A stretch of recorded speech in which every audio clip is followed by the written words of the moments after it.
Queers Against Israeli Apartheid. Odd in that Israel is the only country in the entire Middle East where gay people are allowed to march, be free, they're respected. We could go on. Martin Gladstone is an activist who has made a documentary about this lunacy. We probably disagree about all sorts of issues around the gay community and sexuality, but there is an objective truth here. I know Israel very well. I know the Middle East well.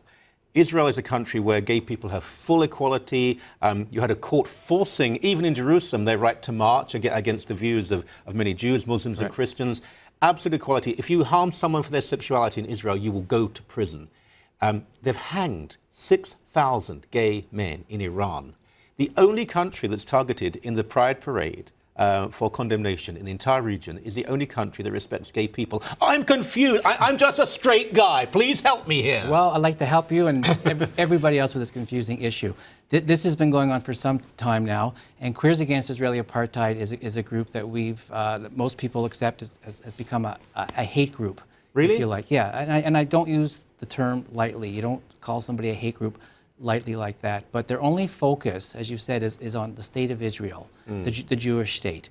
And they ignore all the other perpetrators of crimes against gays all over the world, which are pretty horrific, not to mention, I mean, you mentioned the 6,000 hangings in Iran. We know there's 75 countries around the world that will hurt and harm and execute their gay populations. So the fact that their selective moral outrage is only targeted against Israel as their whole singular focus, and even the name itself, Israeli Apartheid, which is premised on such a huge lie, because Israel's not South Africa. No. Okay, it makes them this hateful group, and that's why it causes so much anger and reaction. And we just don't think that should be happening in a publicly funded celebration.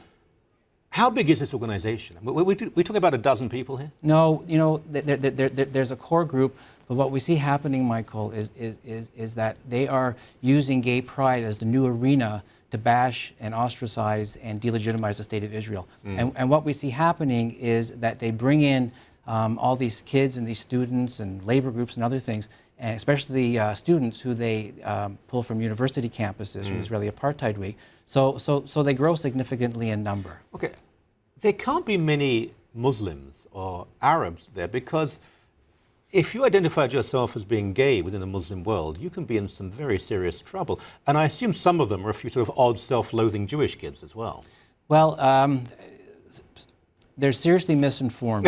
You're being kinder than me. They're seriously misinformed. I personally have never called them self-loathing or self-hating, because some of them that I have met are quite passionate in their views. And my only take on that is they're very, very angry. They're very, very angry. They could be What are they angry at, though?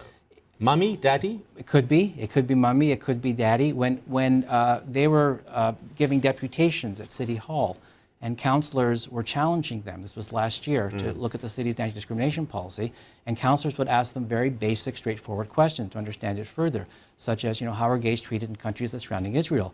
They could not answer any of the questions on the merits. They would freak out, get angry, scream at the councillors, say you're being manipulative, you're manipulative. Well, you showed this in the document. By the way, how can people get hold of the documentary or watch it? Thank you. If you go to our website, Reclaiming Our Pride, just as it sounds, reclaimingourpride.ca, reclaimingourpride.ca, the trailer is up, and the full film is in the process of being uploaded now. Right. Yeah. Now, look, maybe I'm being devil's advocate here, but in a parade where people are showing their wedding tackle and dressing up in S&M gear and nudity and simulated sex, I know that's not everyone, but there's a fair number of that. Does it really matter that a bunch of these people are saying stupid things about Israel?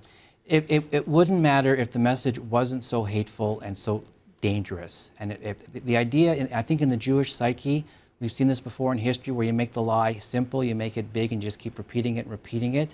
And the other part of that is that it's not just this core group, it's all the elements they bring in. It's all these large anti-Semitic elements. If you keep telling the world that Israel is this apartheid state, falsely, it's a vile racist regime, it gives all these anti-Semitic people a real good reason to hate. And that's what's being attracted into our Pride Parade. The gay community is far from being, I mean, you can't talk about communities, but gay people in general, they're not stupid. They know the realities here.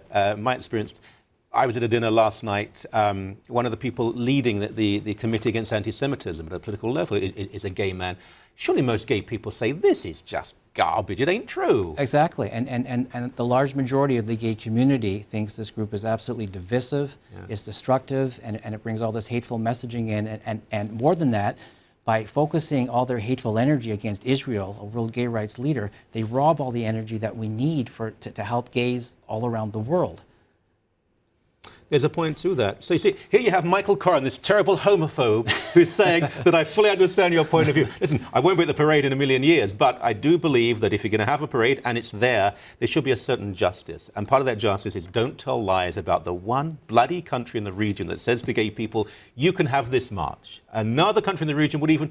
Just very briefly, there was one meeting in Lebanon of a gay group. It had to have hundreds of police officers guarding it. It would never happen in Jordan, Egypt, certainly Iran, Saudi Arabia, Syria. It's almost laughable. Thank you. Good luck with what you do. My pleasure. Thank you.